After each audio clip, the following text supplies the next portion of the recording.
Hi, everyone, and welcome to Catalysts for Change, the show where we explore the stories, strategies, and turning points of leaders driving meaningful impact in their communities and across the country. I'm Adam Lister, and I'm so glad you're here.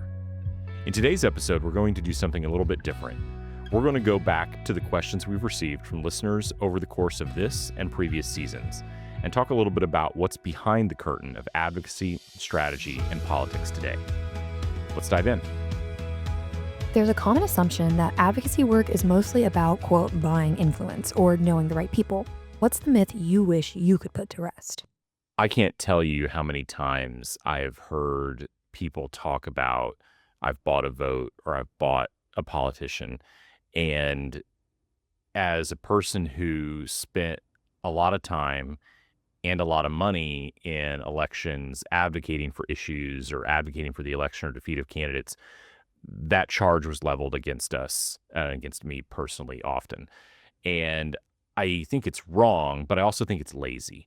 That what happens in politics that I think people forget about is that politics and people support different issues and causes because of their alignment to different issues and causes, because of their values and because of the things that they support. So what we always looked for when we supported candidates or when we supported an issue was who was already aligned with the thing that I supported, who already was supportive of my idea, who already wanted to see the project that I wanted to see successful also be successful. And we put our time and our energy and our treasure behind those candidates and behind those issues. I understand why voters and the public see that as buying influence or kind of knowing the right people. But no more than when you go into a restaurant and you happen to know the hostess, might you get a table that's closer to a window or closer to the kitchen or wherever you want to be. I think politics is the same, that when you are able to build relationships with folks and understand that their values are aligned with your values, it's only natural then that you would find ways to support them. In politics, that often shows up in the form of energy or volunteerism, but then also campaign contributions. So I think it's important when people think about the question of buying influence, they think first about who is supporting a particular candidate. And it's less likely to be a specific objective to be overtly cunning or goofy or undermined or as a way to kind of be dishonest, but that they found a person who is aligned with values and issues that they support, and they've decided to support those people with their time, talent, and treasure. A lot of listeners are exhausted by politics right now. What keeps you from getting cynical when you work this close to it? I think understanding that you can be cynical about the person's intent is to presume that they don't want to see a thing happen for reasons that are unique to them. I think oftentimes folks presume in politics that an elected official is trying to do a thing because it would cause some opponent or some opposition force discomfort or pain. And I can understand where that cynicism comes from. But what keeps me from getting cynical is I've been able to spend a lot of time with a lot of elected officials, many of whom I even disagree with or have worked against. And even if we are approaching a problem from a different perspective, almost all of the elected officials that I've worked with a couple of exceptions, are doing it because they want to see their communities or the people that they serve have a better experience with public schools or with public safety or with life in general.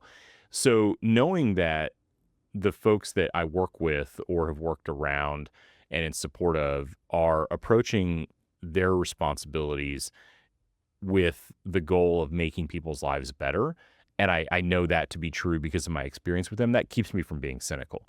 I also think that we see things through the lens of what we think is good for us.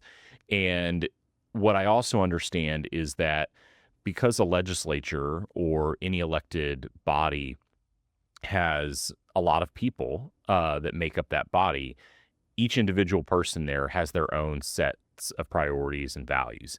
And rather than presume that they are approaching their objective to diminish the value or the impact or the good for another, more likely is that they are trying to advance a particular community goal, or they're trying to advance something that is beneficial to them because they see that as applicable to a broader group.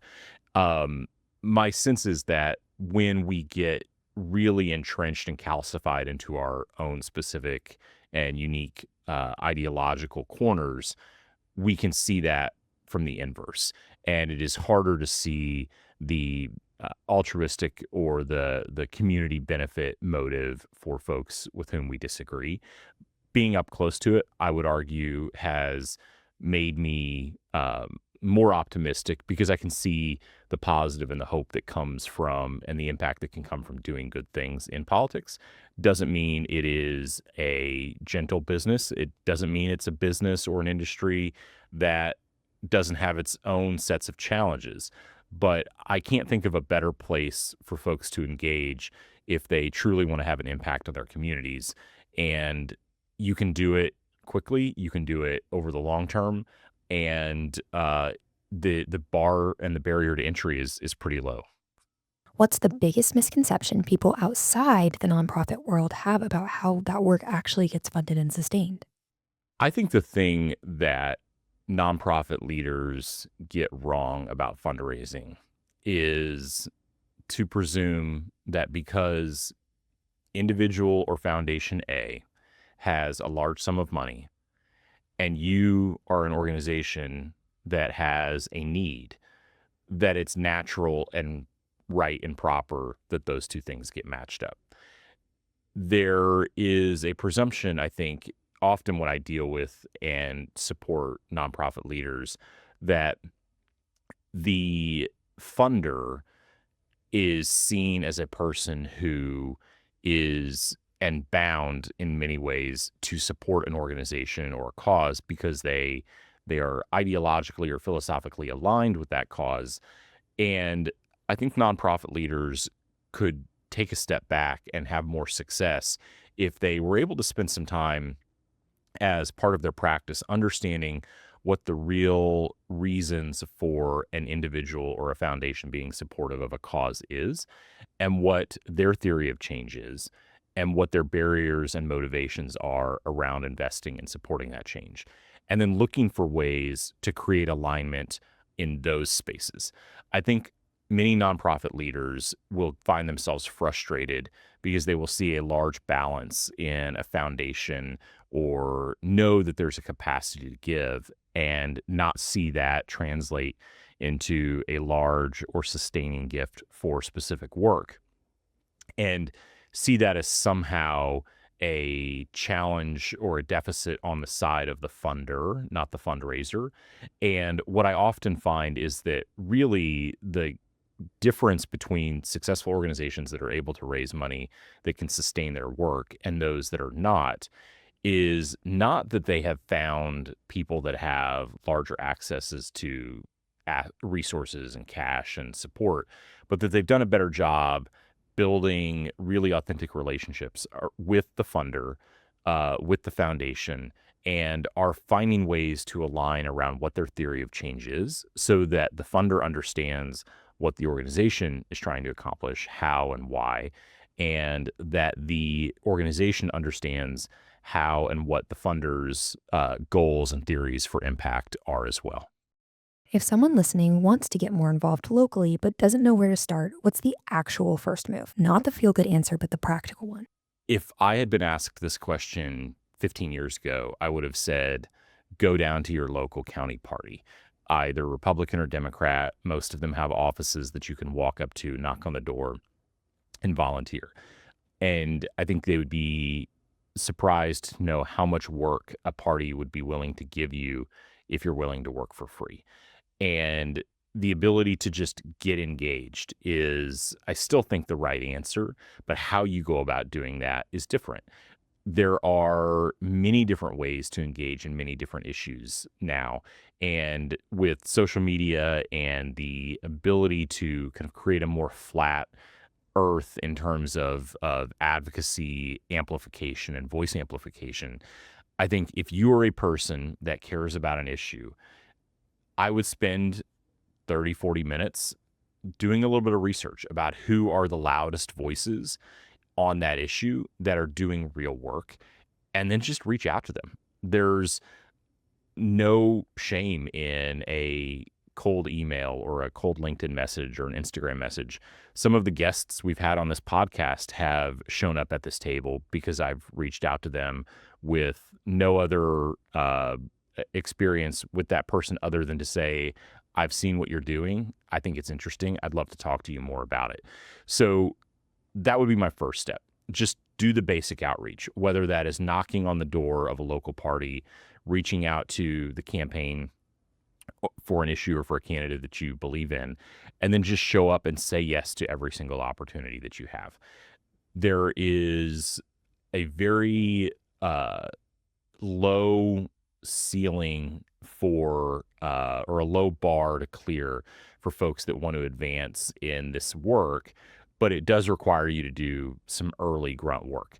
You're going to have to knock some doors. You're going to have to do it in the summer. You're going to have to do it when it's hot. Stuff envelopes, lick envelopes, whatever it may be. And if you are able to just say yes to every opportunity and learn through all of those sorts of things, I think you would be amazed at the number of people that work within organizations and campaigns and political parties that are willing to freely pour into a person that wants to learn and share with them both the knowledge and the tactics and kind of the missteps that they've made along the way, and build up that bench. It's not something that happens organically, like you might pursue a path through a university or a college to learn to be a nurse or a doctor or a lawyer or whatever the case may be. These are things that I think most folks that I know that are in this industry came to it without a real plan to be here, but they found an interest, a passion for something they liked. They got involved and they learned some lessons over the way, and they found things that were interesting and were able to be leveraged for the next opportunity. So I would say just find a way to engage and then do it and say yes to the opportunities that are given to you. What would be my advice if you keep knocking on doors and getting no's? I think the simple answer would be keep knocking on doors. But I also recognize that that's not a super helpful answer. And I'm kind of picturing, if somebody said that to me, I would want to just shrug my shoulders and say, gee, thanks for nothing. That didn't really help. So I think the next level advice that I would give there is take a step back and just recognize, sometimes the timeline that we have for success is arbitrary and it doesn't necessarily align with reality. And I'll talk about that in a little bit of a different way. I had set some specific goals for my business when I started this business. And I said, I've got a revenue goal of X by Y. And I missed the specific revenue goal of X by, I wanted to hit a number by the end of a particular month. And I didn't hit that number at the end of, say, I think it was September 30th or whatever the day was. And I got in my feelings about it. I thought, man, is this the right thing for me? I hit it later around October 17th. So what is that? 18 days later. Did it really matter that I hit it on October 17th versus September 30th? No. My date for hitting that goal was to help drive the strategy that I wanted to have around that goal. But in many ways, it was arbitrary. So I took a step back and I tried to set a little bit better and have a little bit better analysis on how I set those goals. When did I need to meet certain objectives and what did it mean? How did I know that these dates were real? So I would say the same thing on the door knocking. if you're knocking on these doors and you're not getting the answers that you want, you're not seeing anything happen, I would say take 5 minutes, figuratively or literally, whatever 5 minutes means to you, and take a step back and really reflect on a few things. What is it that you actually want? Do you want to support a particular issue? Do you want to use this as an opportunity to create a virtual apprenticeship to engage in political work? Like, what is your actual goal? And then I would ask, how strategic have I been in the doors that I've knocked? Have I really intentionally aligned the doors that I'm knocking with the strategic goal that I want to accomplish? Maybe you have, in which case that's a little disappointing. Let's think about it a little bit deeper. But if you haven't, the simple answer there is, now how do I figure out who those strategic doors are? That might still take a little bit more extra work, but that would be my first recommendation. If you feel like you are hitting those doors strategically and you're not breaking through, then I would try to think about what's a non-traditional or kind of a creative way to reach out to folks who might be able to make that introduction for me. So, for example, if I want to meet a candidate for governor and I have reached out to their campaign 3 or 4 times. I want to work on that campaign. I want to knock on the doors. I want to do whatever it is that I need to do for that particular campaign. And I'm not getting anywhere. I might spend a little bit of time on LinkedIn or the internet and figure out who's involved in the senior roles of that campaign. And is there anybody I know that knows those people? And use my existing relationships and steward those as a way to help create an opportunity to build a new relationship. We would do the exact same thing with fundraising. The best way we raised money was to steward our existing donors really well and ask them to help us identify new opportunities. So that would be, if you feel like you are knocking on those doors that are strategically aligned and they're still not being opened, I would take a step back and see if there's a creative way to circumvent some of those roadblocks. You've talked about burnout on the podcast before. What have you learned to look out for to avoid it?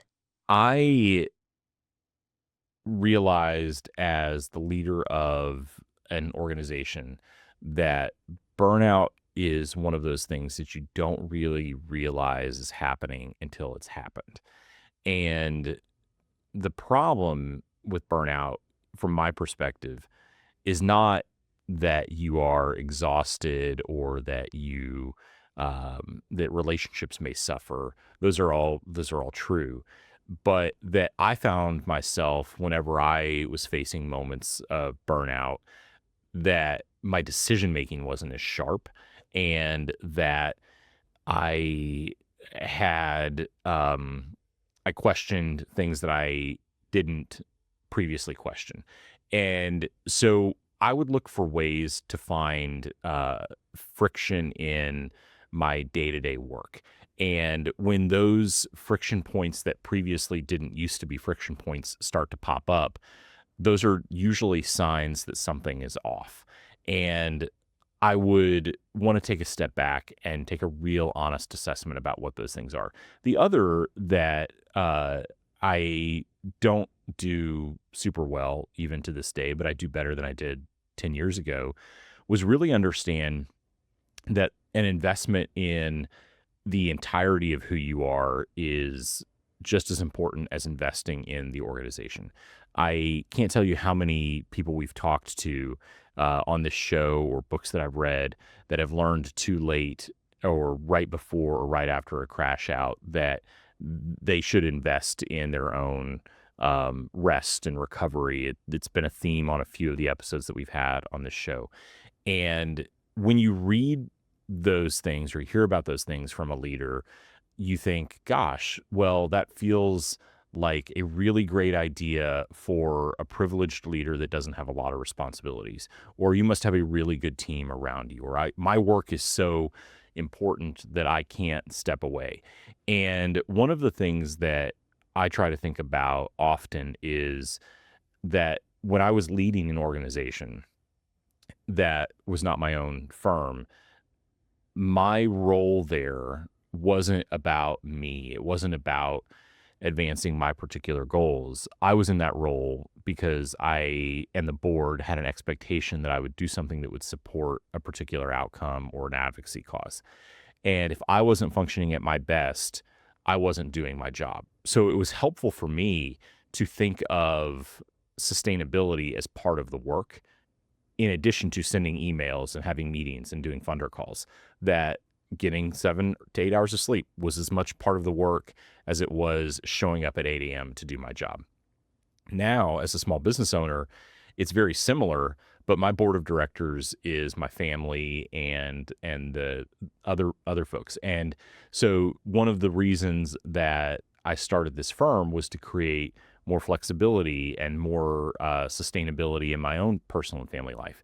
And if I've traded those same sorts of challenges and stresses just for a different perspective of a different desk, I haven't really done a whole lot. So in the idea of looking for burnout, for me, it was being able to identify the things that were the earliest trail markers on that path and find really valuable and effective strategies to pivot away from it and continuously replant those trail markers, because just because I've cleared them once and been able to navigate away from them doesn't mean that they won't pop back up again.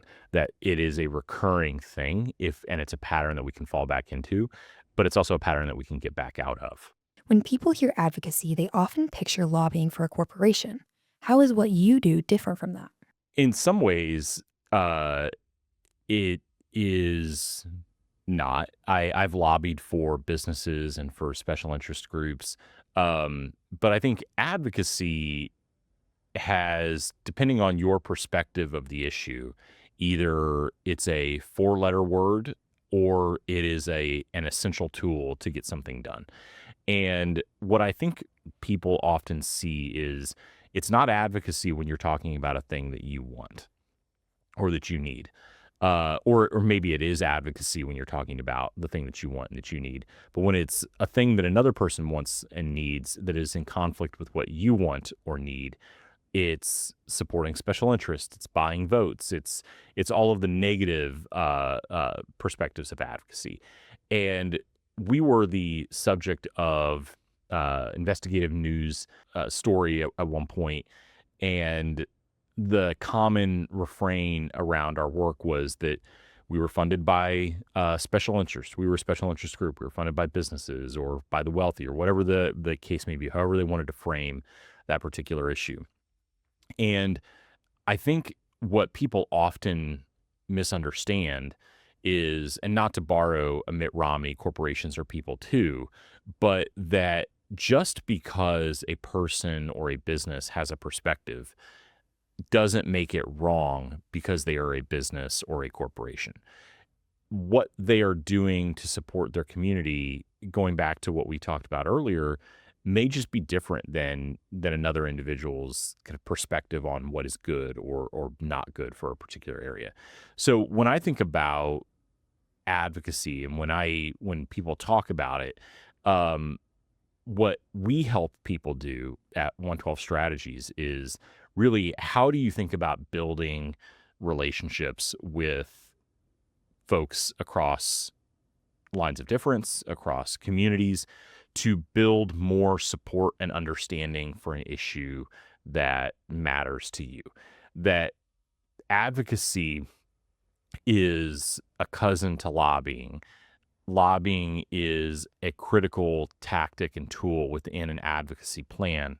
But writ large, I think when folks think about, and how I spend most of my time, is thinking about how do you take an issue and get to a place where people in a community both understand that this issue is important, understand how it impacts their lives, but then also understand and feel like you have listened to the things that matter to them.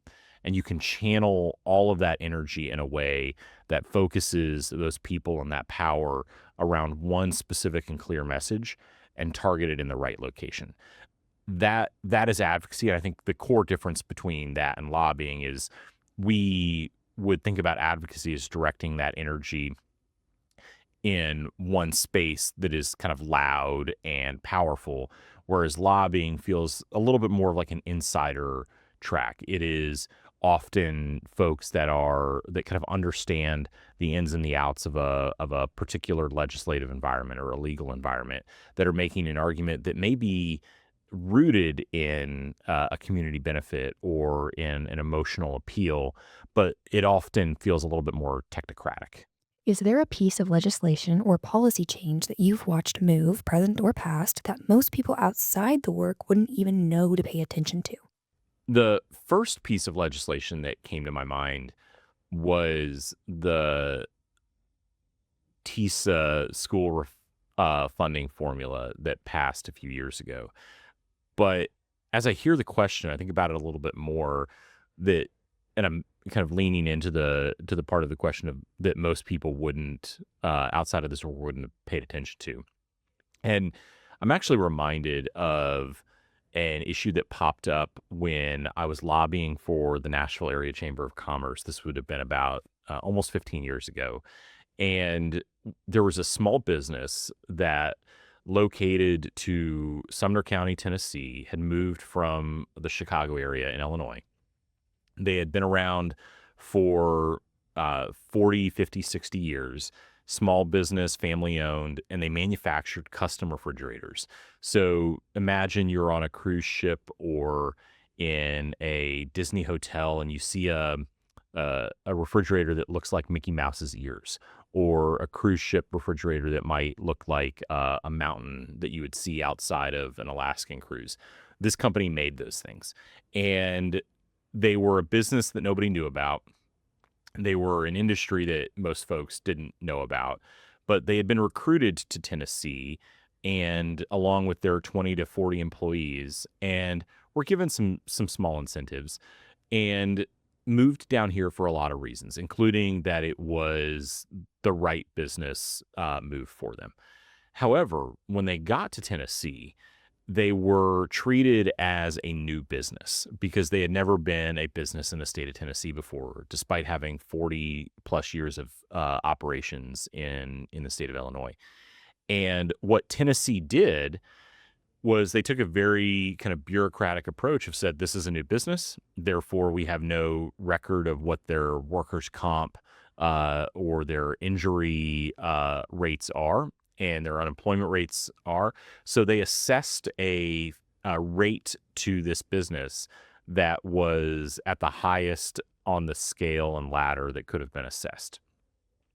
Ultimately, that business was assessed a fee for workers' comp and unemployment that was higher than what they were paying in Illinois.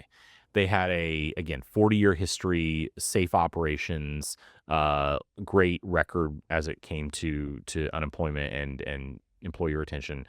And they reached out to their local elected official to essentially ask the question, like, how could this be?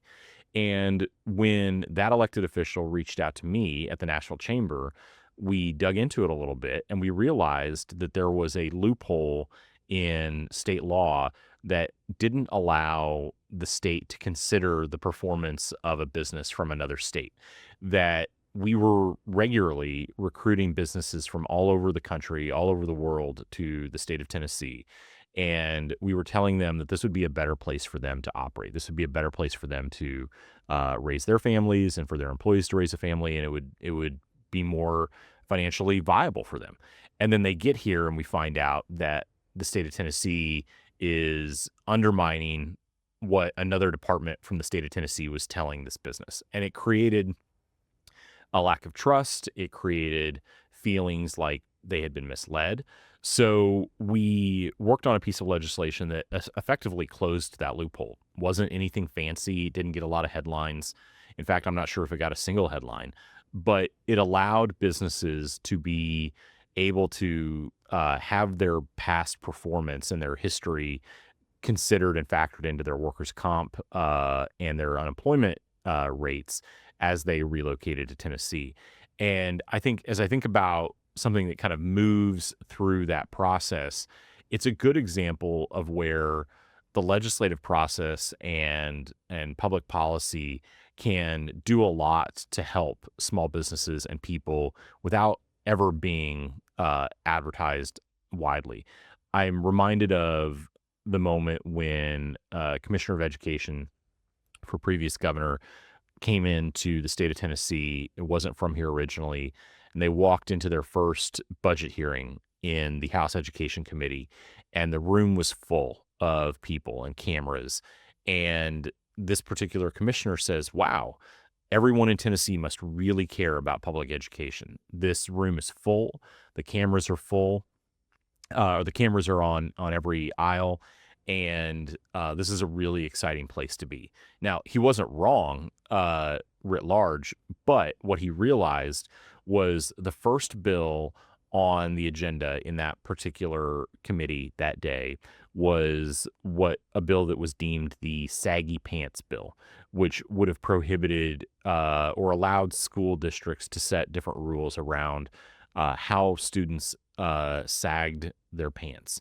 The other was a so-called "Don't Say Gay" bill, which would have created criteria around and opportunities for school districts to create criteria and rules around how students addressed matters of bullying or sexuality and language around sexuality in school districts. When those two pieces of legislation were dealt with, 90% of the room cleared out, and including all of the TV cameras. And then they went to the education budget hearing.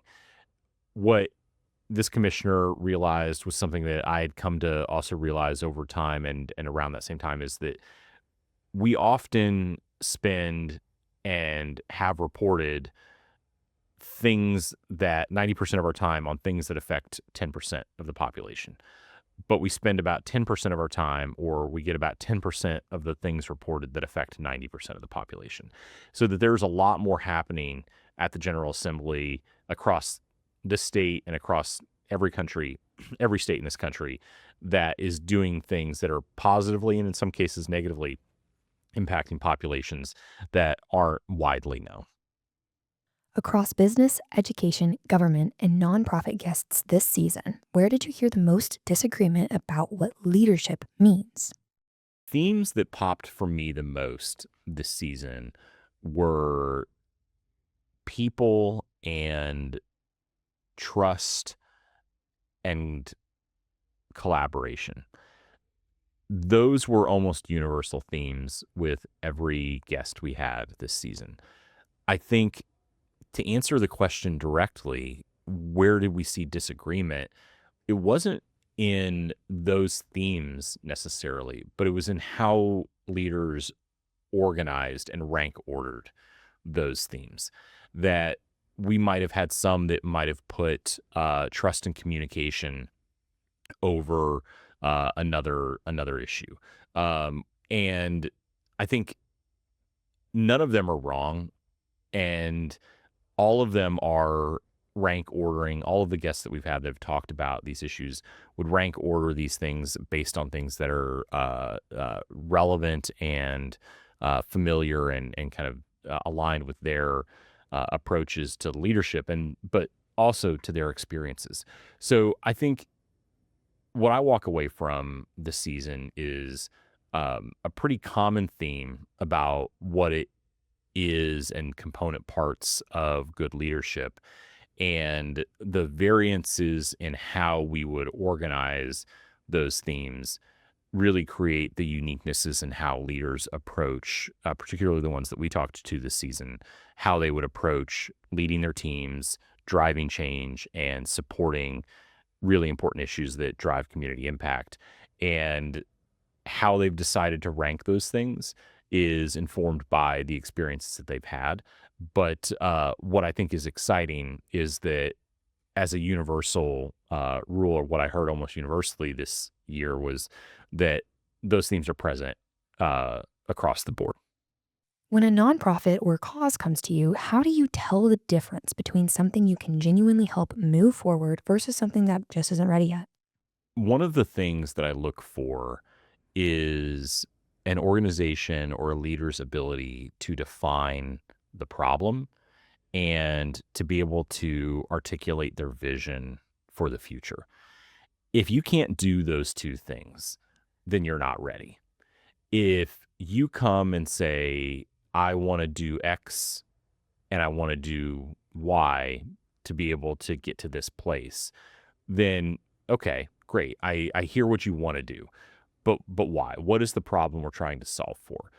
If you are able to come in and articulate the problem or the community issue that you need to address and what your vision is for the future, I think that is the best place to start. Now we can start getting into the space of, okay, what are the specific strategies and tactics that we want to deploy? What are the tools that we need to gain? A good example that I would point to is we have folks that call us pretty regularly, and I've got a friend in another state that has experienced the same thing too, where folks, whether they're donors or organizations, that will reach out and say, we want to start a new 501c3 charitable organization, or we want to create a new political organization. Will you help us do that? And most of the time, the question or the answer to that question could be a very simple yes. I can help you do that thing. But what I want to look for is, okay, yes is the answer I will give you. But tell me what you want to accomplish. Why did you land on a 501c3 versus a 501c4? Why did you decide you wanted to start a PAC as opposed to a 527? Like, what are the reasons that you have picked this particular thing? What have you thought about that's given you this idea? Because now we're talking about, and what we will often get from prospective clients is, I want you to help me with this particular strategy, or I want you to help me leverage or execute this particular tactic. And those may be technically right. Those strategies and tactics that a nonprofit leader comes to us and asks about may be technically right. But if they can't articulate how that strategy and tactic both speaks to the problem that they're trying to address and helps them get to the vision that they have cast, then they're not ready. A huge thank you to every leader and guest that we had this season for joining me, sharing their stories and their perspectives of leadership and the ways that they're driving impact in their communities. These voices show us what is possible when we are leading with vision and purpose and vulnerability, and when we're choosing to be authentic and take risks, as opposed to allowing things to just be. If you have enjoyed this season, I hope you will go back and share your favorite episode with a friend. Please be sure to leave a rating and a review and pass it along to anyone that you think might find it valuable. To learn more about Catalysts for Change, please visit our website at catalystsforchangepod.com. Thank you again to you, our listeners, who have invested minutes and hours to hear from leaders from all over the country and from a variety of different industries this season. I am grateful and humbled by the support and the commitment that you have made to listening to this show on a weekly basis. We have more amazing guests coming in the future and look forward to sharing what is next with you soon. So please make sure to subscribe to Catalysts for Change wherever you get your podcasts, or visit us again at catalystsforchangepod.com. Thanks again for listening to Catalysts for Change, brought to you in part by the Southern Research Collaborative. Until next time, I'm Adam Lister, and I'll see you soon.